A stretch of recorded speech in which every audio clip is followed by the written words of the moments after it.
Big boss Malayalam season 5 ഈ ആഴ്ച നടക്കാൻ പോകുന്ന ടാസ്ക് നമുക്കെല്ലാവർക്കും അറിയാം. ബിഗ് ബോസ് കോടതിയാണ്.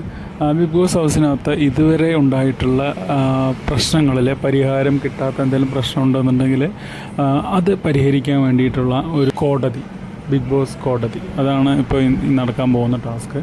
അതിൽ ആദ്യത്തെ ജഡ്ജിയെ തിരഞ്ഞെടുക്കുന്ന ഒരു ചടങ്ങ് തൊട്ട് മുമ്പ് ലൈവിൽ കഴിഞ്ഞതേ ഉള്ളൂ. ഡൈനിങ് ഏരിയയിൽ ഓരോരുത്തരായിട്ട് വന്നിരുന്നു. പലരും പല പേരുകളും ജഡ്ജിന് വേണ്ടിയിട്ട് നിർദ്ദേശിച്ചു. നാദരുടെ പേര് വന്നു, അഖിലിൻ്റെ പേര് വന്നു, അതേപോലെ തന്നെ നമ്മുടെ മിഥുൻ്റെ പേര് വന്നു, റിനോഷിൻ്റെ പേര് വന്നു. അവസാനം ജഡ്ജിയായിട്ട് തിരഞ്ഞെടുക്കപ്പെട്ടത് റിനോഷാണ്. ബിഗ് ബോസ് റിനോഷിനോട് മറ്റൊരു നിർദ്ദേശം കൂടെ വെച്ചിട്ടുണ്ടായിരുന്നു, ഒരു ഗുമസ്തനെ തിരഞ്ഞെടുക്കുക എന്നുള്ളത്. റിനോഷ് തൻ്റെ ഗുമസ്തനായിട്ട് തിരഞ്ഞെടുത്തത് അനുവിനെയായിരുന്നു. അങ്ങനെ നമ്മുടെ ആദ്യത്തെ ആ ഒരു കോടതി ഇപ്പോൾ ബിഗ് ബോസിനകത്ത് കൂടാൻ വേണ്ടി പോവുകയാണ്.